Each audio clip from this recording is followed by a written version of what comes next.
Hello everybody, welcome back to Big Brain History. Today we're doing another reaction video. We are reacting to Imperial War Museums, the real reason, or the reasons the Axis lost World War II.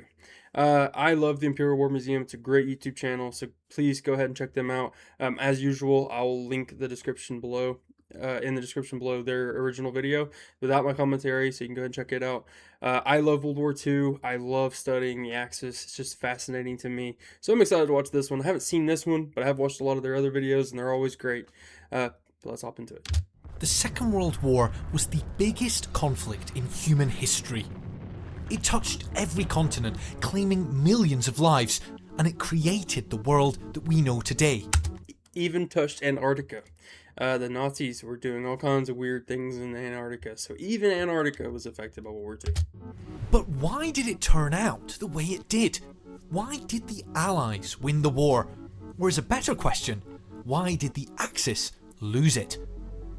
Using IWM's Second World War galleries, we'll journey through the key events, turning points, and human stories that decided the outcome. First, let's go back to the 1920s. These were the world's major powers. Now there were 6 of them, but 2 were a cut above the rest, true global superpowers, and they would both join the Allied side in the coming war. Britain was the world's largest empire. With its huge navy, it controlled the world's oceans, while the United States was the world's richest country, the financial capital of the globe. But in 1929, everything changed. Yeah, so a lot of people know the United States is this global superpower that it is today. That wasn't really the case in this period. America was still very isolationist. The reason they didn't join into the World War II right when it started is because they wanted to be isolationist. They didn't want to have to fight another world war like they did the First World War. But America wasn't a global superpower yet. It's not till after this war is over, I guess during the war, but really with the atomic bomb and America's involvement with world affairs after this war, America enters into a whole new era. This is where the global superpower of the United States is born, and it's a worldwide power, not just a regional American power. But yeah, this war is going to change a lot for America. The world economy crashed, and Britain and the US stepped back from the world stage. In the chaos, nationalist governments rose to power around the world, in particular in Germany and Japan. Their new governments wanted to build empires from which they could extract resources and become global superpowers themselves. Crucially, they were prepared to go to war to make this vision a reality. The policy of Britain, France and the United States was to avoid war at any cost. The United States passed laws requiring it to remain neutral in any future war. And this is a huge problem, and it's one reason why the war happens in the first place. The Allies are so adamant to avoid war that they basically just sit by it and let it happen. They could have prevented all of World War II from happening if they had stopped Hitler from rebuilding the military and provoking the war in the first place. They just sat by and watched as Germany rebuilt their military and kept violating the Versailles Treaty over and over and over again.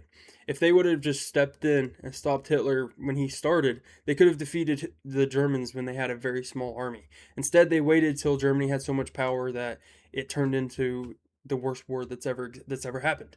So yeah, it's obviously it's understandable why the Allies wanted to be out of the war. The First World War was a nightmare. It was horrible. Up to that point, it was the worst war ever, and nobody wanted to fight another one. So it's understandable why they wanted to avoid the war. But if they had been a little bit more involved and stopped Germany when they had the chance, it could have been a lot less as bad. And World War II would never have been a real world war. While Britain employed a strategy known as appeasement, this policy is widely discredited today, but at the time it was popular. On display here in IWM's Second World War galleries is the Anglo-German Declaration, signed by Prime Minister Chamberlain and Adolf Hitler. It was drafted in the wake of the Munich Conference, where the British and French had agreed to Hitler annexing the German-speaking parts of Czechoslovakia in the hope of avoiding war. Chamberlain believed that this piece of paper guaranteed peace for our time. But less than a year later, he would find himself declaring war on Germany. In 1931, this new era of conflict began. Japan invaded Manchuria. Hitler knew that he was going to take whatever he wanted, and he was very confident that the Allies weren't going to do anything about it. Actually, when he invaded Poland, he actually believed that the Allies wouldn't involve themselves. He knew that they would talk a lot, but he didn't think that they would be willing to actually declare war over Poland. So it actually kind of surprised Hitler that they went to war over Poland, because he took Czechoslovakia and Austria, and all that happened with the Allies was, hey, stop doing that. That's not cool. It was all bark, not bite. So he thought he could just keep going. He knew originally there was going to be a limit, but he thought he could keep going. And the whole time, every single year, Germany got more powerful, more powerful, more powerful. And eventually the Allies said no over Poland. But he signed that paper because he was going to say and do whatever he could to keep the Allies from messing with him, while he just kept taking more land. Was soon engaged in a full-scale war with China. They made rapid advances, but the territory was vast and Chinese forces continued to resist.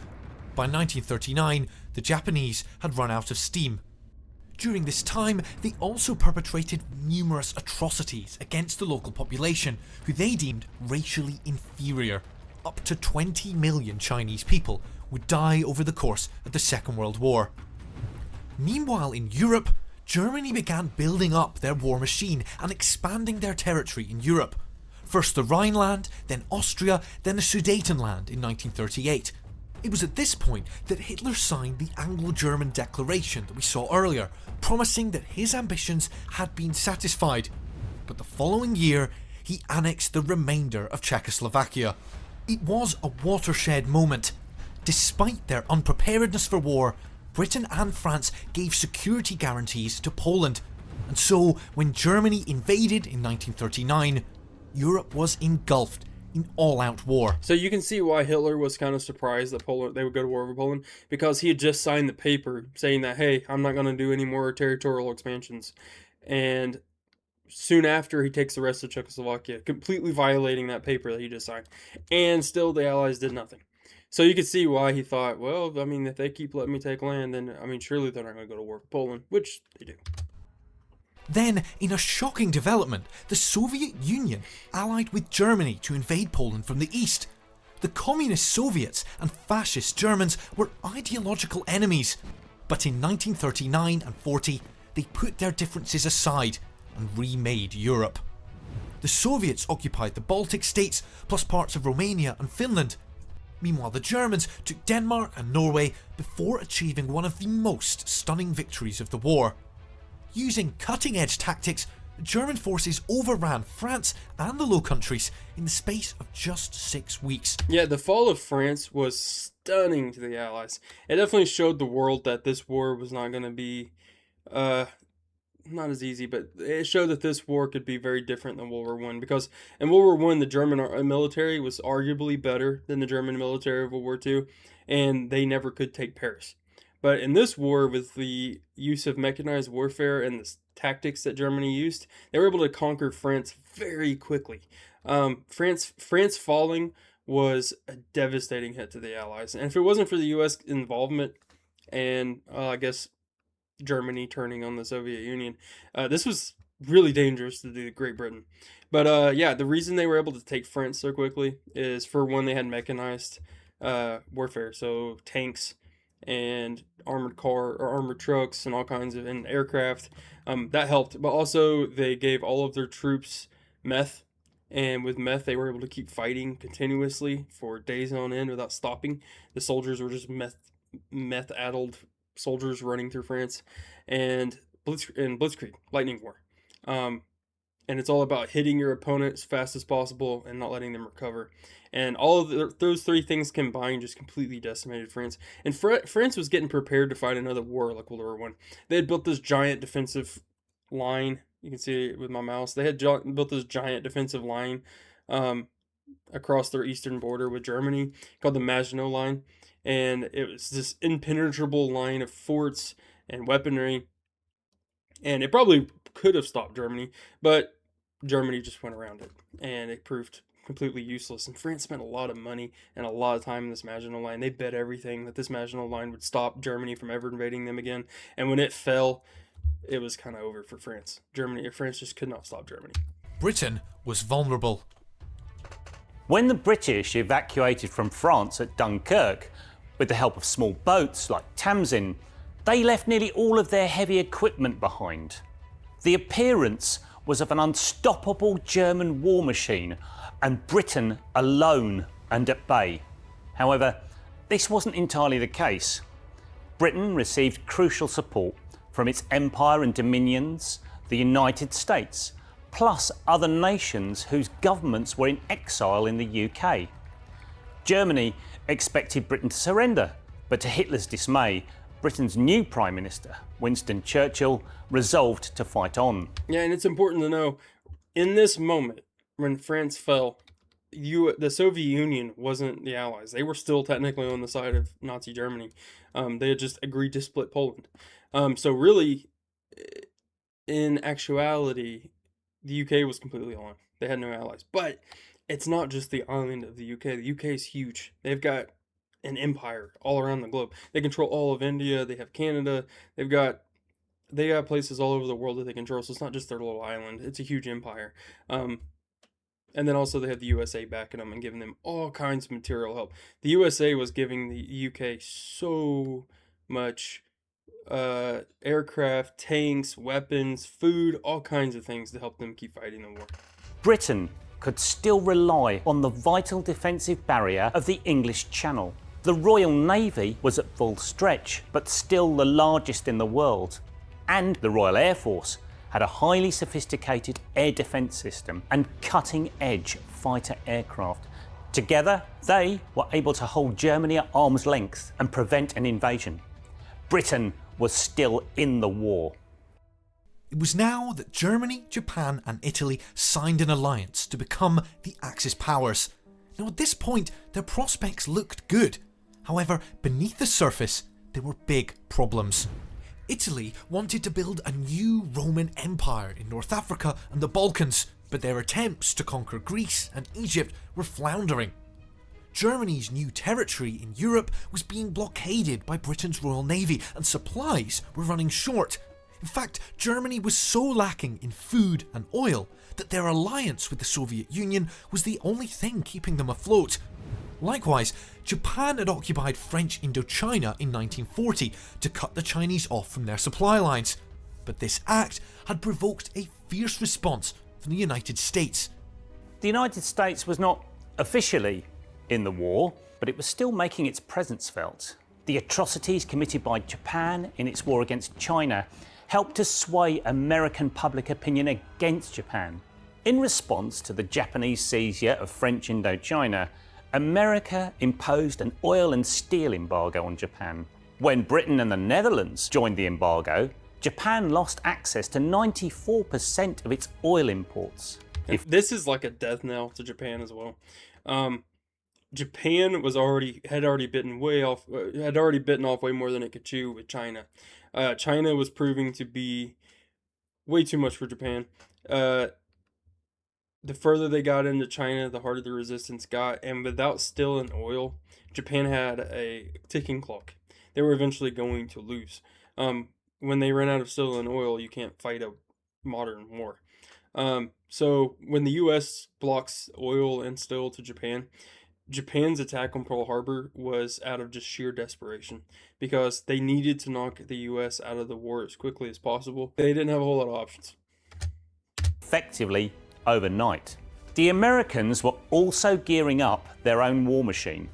And while America was still ostensibly neutral, this crucial material of war was supplied exclusively to the Allies. The United States soon passed the Lend-Lease Act, which supplied aircraft, ships, food and clothing free of charge. This onslaught of American weapons posed a serious problem for Germany and Japan. The Axis powers were under pressure. Japan risked running out of oil and losing its war with China, while Germany risked becoming subservient to their hated enemy, the Soviet Union. They could not survive like this for long, and so in 1941, both Germany and Japan decided to risk everything. Despite their weakness, they widened the war to capture the resources they so desperately needed. Yeah, okay, and He mentioned that Italy was trying to rebuild the Roman Empire and they had invaded Greece and it wasn't going well. That is very important to how the war goes. Um, Italy invades Greece, and Greece at this time was a monarchy, it had a king, and Greece basically just went to the mountains and was fighting this long, protracted war with the Italians. And the Italians probably would have eventually won, but it was taking a long time. And Hitler needed the southern border to be secure for his invasion of Russia. He needed to make sure that there was no conflict going on down there, so that way he could just send as much as he could towards Russia. Because the Soviet Union was just, I mean, obviously you can tell, it's this massive country, and they have tons of manpower, and he needs to dedicate as much as he can at once and try to knock them out of the war as fast as possible. The whole strategy of beating the Soviet Union is winning quickly. So, with the Italians fighting this failed war with Greece, it was very infuriating to Hitler because he was so annoyed at just Italian incompetence. So, he actually had to delay the invasion of the Soviet Union because he had to send troops down to conquer Greece. And I believe it delayed the invasion by like 1 or 2 months, but that proves crucial because once the winter hits in the Soviet Union, as is true throughout most of history, Russian winters are brutal and it stops many invasions. Napoleon was defeated because of the Russian winter. Um, but the Germans are so confident that they're going to crush the Russians before the winter hits. And honestly, it's not just confidence, it's that it has to be done. That they don't even really bother sending winter equipment for their soldiers. So when the winter finally sets in, that's going to be the end of how far the Nazis are able to go because they're just going to slow down. They're going to start freezing to death, and the Russians are used to the cold, and they're going to start fighting back very hard. So yeah, the Greek invasion by the Italians is very important to the history of the world because, you know, I don't know if they ever would have really been able to beat the Soviet Union. The Soviet Union was just too powerful. But it is interesting. Like, it would have given them a better shot if they had more time to do their invasion. Um, but yeah, I've always found that interesting. In June 1941, Germany turned on their ally and invaded the Soviet Union. They had the largest invading force in the history of warfare, but the Soviet Union was a huge country. If they wanted to win, the Germans would have to do it quickly. Nazi ideology deemed Slav peoples to be racially inferior and hence a less formidable enemy. Hitler believed we have only to kick in the front door and the whole rotten edifice will come tumbling down. This dismissive assessment proved deadly for Nazi Germany. The Germans underestimated the Soviet resilience and the immense reserves of people which they had at their disposal. The Soviets undertook a mammoth relocation of industry, encompassing entire production plants behind the Ural Mountains. Yeah, and that's so important to Russia winning the war. Before the war, a lot of their production to make tanks, ships, aircraft, weapons, all of that stuff was west of the Ural Mountains, closer to Germany. And Stalin kept being warned by his spies that Germany was going to invade them, and he just refused to believe it because dictators are prone to just want to hear yes men, and they don't want to hear bad news. They believe that everything's going to work right for them. And Stalin was the same way. He did not want to hear bad news. But even though he refused to believe that the Nazis were going to turn on them, in the back of his mind, he knew that that was going to happen because he at least took the step of moving his production east of the Ural Mountains. And it made it to where it was out of reach by the Germans.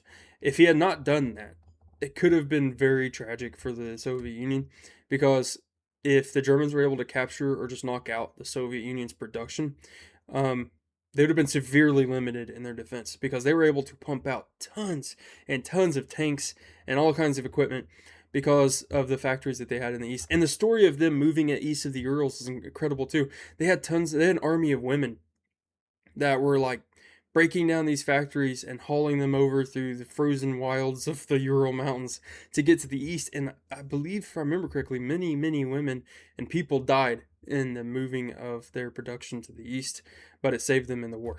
This ensured that their armed forces had the weapons, like the M30 howitzer, to combat the invasion. Meanwhile, the Soviet people sacrificed their lives on an astonishing scale in defense of their motherland. In all, 25 million Soviet citizens would lose their lives in what official propaganda called the Great Patriotic War. The Germans needed a quick victory, but the fortitude of the Soviets denied them this. In December 1941, the German advance was brought to a halt just a few miles from Moscow. Their great gamble had failed. At almost exactly the same time, the Japanese launched an attack of their own, but it did not come against the Soviets. With their army bogged down in China, the Japanese planned to capture the oil, rubber and iron ore rich areas of Southeast Asia.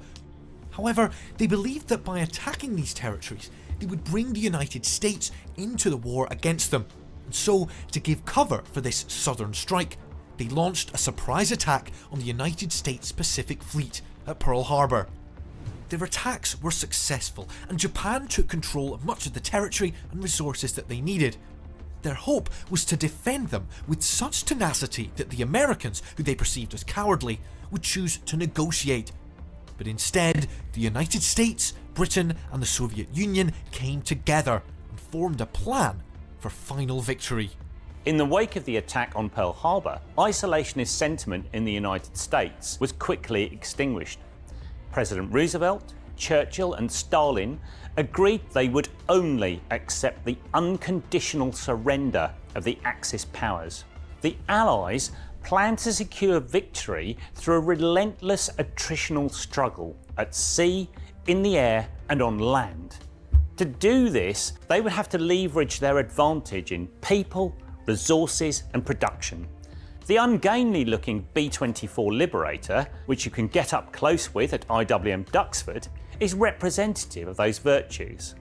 At the peak of output, the vast production plant at Willow Run, Michigan, was building one aircraft every 63 minutes. Yeah, so whenever the US entered the war on the side of the Allies, there was an expert that gave a number prediction of what he thought the US would be capable of producing material-wise.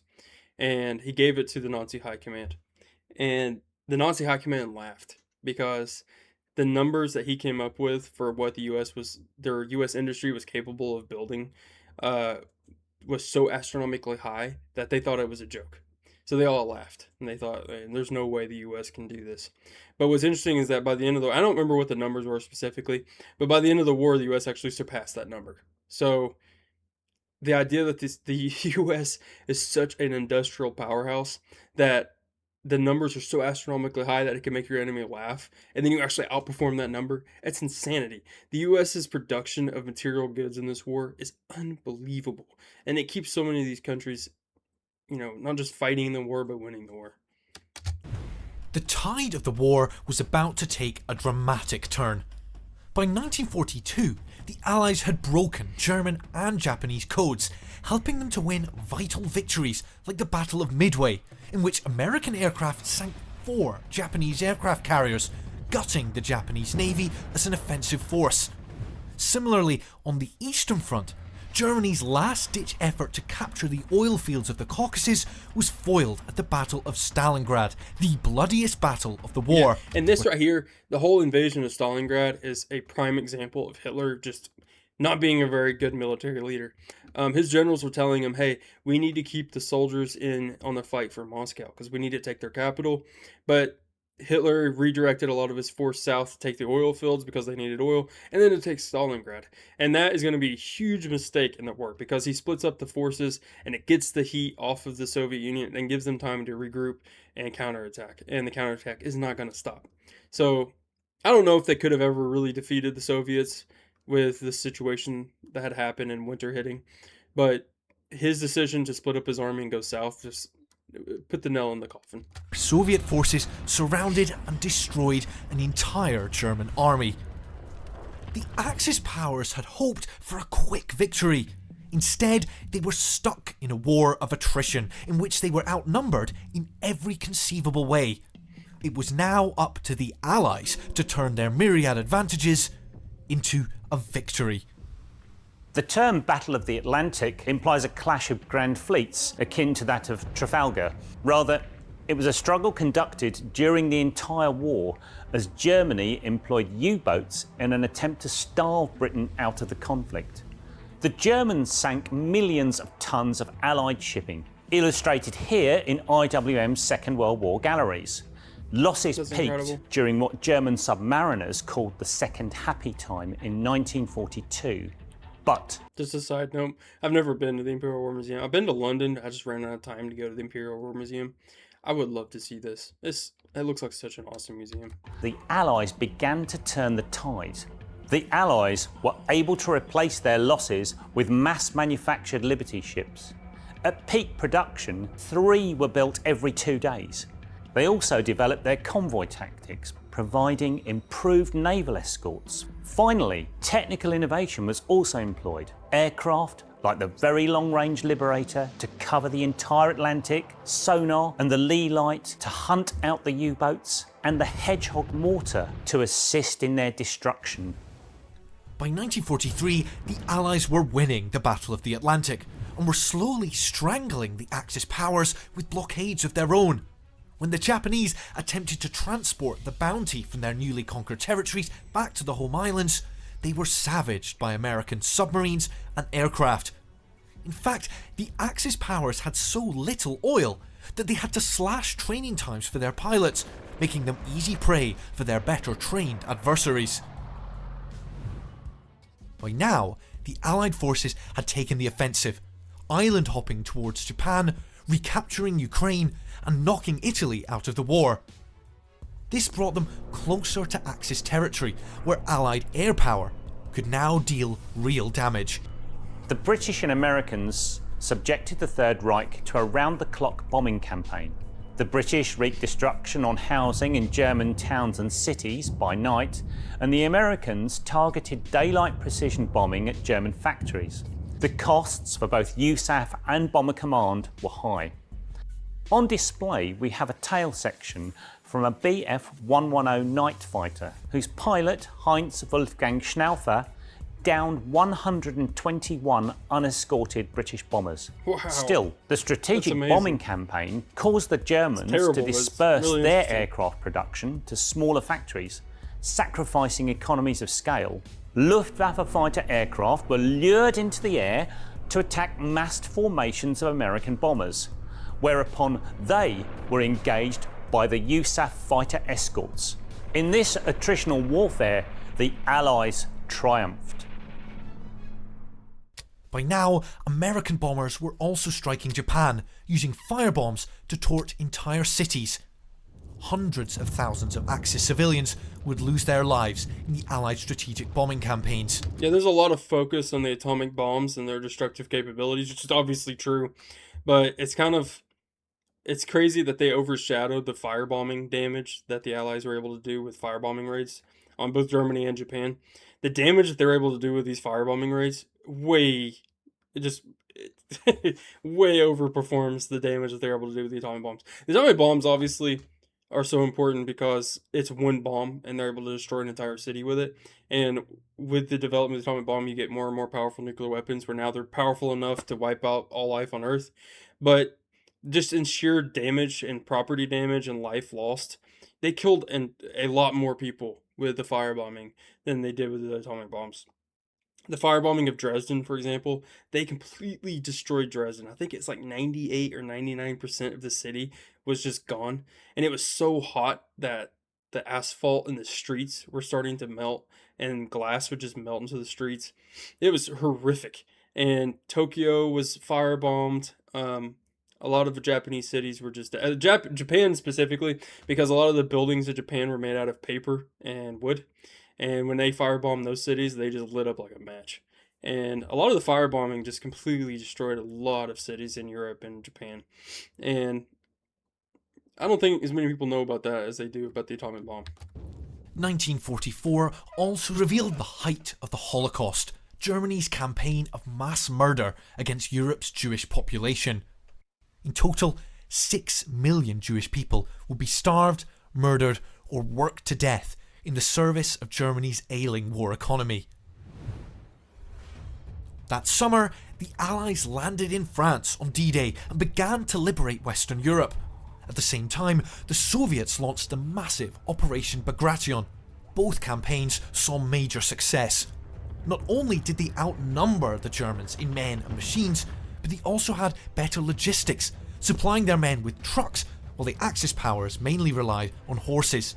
The Allied leadership had learned how to fight a modern war. At the beginning of the war, the Germans delegated considerable authority to field commanders. This autonomy enabled the astounding success of the campaign against France in 1940. By comparison, Stalin appointed himself Supreme Commander of Soviet forces. We have his shoulder boards on display here. Wow. But as the war progressed, Stalin began to trust the advice of his generals, with improved results. Meanwhile, Hitler went in the opposite direction. He began to believe increasingly in his own strategic genius. "I go the way Providence dictates, with the assurance of a sleepwalker," he said. Hitler refused requests by field commanders to make strategic withdrawals, with disastrous consequences for the German army. As a result, the Allies made consistent gains.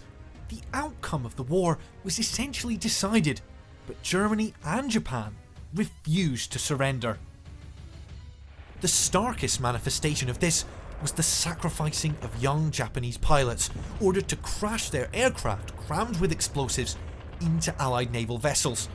This insistence on fighting to the death derived from the belief that surrender was a contemptible shame. As a result, the misery and bloodshed would continue. Adolf Hitler gave precedence to Germany's Vergeltungswaffen, or vengeance weapons, like the V1 suspended here. Hitler believed the casualties and destruction wreaked by these weapons would terrorise the civilian population, causing the Allied leaders to sue for peace. This, however, was a delusion. The vast resources devoted to producing V-weapons came at the cost of producing much-needed armoured vehicles and fighter aircraft. Yeah, and these V2 rockets specifically they're very destructive to the British specifically. The Germans use them to do constant raids on London, and what's crazy about them is that I believe they killed like 9,000 people in the UK, and mostly they were civilians, which is devastating. But they also killed, I believe it was over 20,000 slaves that were used in building the V2 rockets. It was such a harsh conditions that they just were dying left and right as they worked tirelessly to build these rockets. And the leader of the German rocket program, Werner von Braun, and Werner von Braun is a genius. He's basically the guy that develops the idea of the rocket that we know today. But after the war, even though he was able to see, he was fully aware of the conditions that these slaves were working in, and his ideas are what the slaves worked on to death, and they died to make his dreams happen. And after the war, Werner von Braun is such a genius and important person for science that the U.S. is going to wipe away his past in an operation called Operation Paperclip. And they're going to bring him to the U.S., and he's going to work on the U.S.'s rocket program. And he's one of the guys that's going to be the mastermind of America's space race and helps us land on the moon. He achieves incredible things for science, but he did terrible things to get it done. And it's a shame that he was able to live, without ever facing justice for the evil that he did while working for the Nazis. Also cost the lives of tens of thousands of slave labourers who were forced to build the weapons in terrible conditions deep underground. By contrast, the Allies spent considerable wealth developing a brand new, era-defining weapon with decisive impact: the atomic bomb. In May 1945, crushed from east and west, the Germans were forced to surrender. Japan fought on, but when the United States dropped 2 atomic bombs on Hiroshima and Nagasaki and the Soviet Union invaded Manchuria, it became abundantly clear that there was no point in further resistance. In August 1945, the Second World War came to an end. Now, fun fact about me personally. Everybody knows about Los Alamos and where they helped make the atomic bomb, or worked on the atomic bomb. But not many people know about another place called Oak Ridge. In the Manhattan Project. They had facilities all around America where they were working on the atomic bomb, whether it be making a specific part or working on the science behind it. It wasn't just Los Alamos, but they had a place in Tennessee called Oak Ridge, and it was called the Secret City. And it was what it is. It was a secret city where everyone in Tennessee had no idea it existed. It wasn't on the maps. There's guard posts that would stop people from getting close to Oak Ridge. Nobody knew what was happening over there. And if you worked in Oak Ridge, and there was thousands of people that worked in Oak Ridge, Tennessee, and if you worked there, you weren't allowed to leave until the war was over. So if you worked there, you were there until the war ended, which is kind of crazy. But I live like an hour from Oak Ridge, and I actually, for about a year of my life, I lived in Oak Ridge, and it's really cool because if you go there, they still have the guard posts where you could see where they used to block off the road, so before you got to the city, but they still work on nuclear energy over there, and there's a huge nuclear laboratory and all kinds of energy Department of Energy buildings over there. It's really interesting. But yeah, it's like an hour from where I live. With the Allies victorious. The Allies had an overwhelming superiority in natural resources and population, the sinews of total war. But this advantage did not assure them of victory. Through an indomitable spirit and dogged resistance, they survived the initial reverses to fight another day. They agreed upon a broad strategy and learned, often painfully, how to fight a modern war.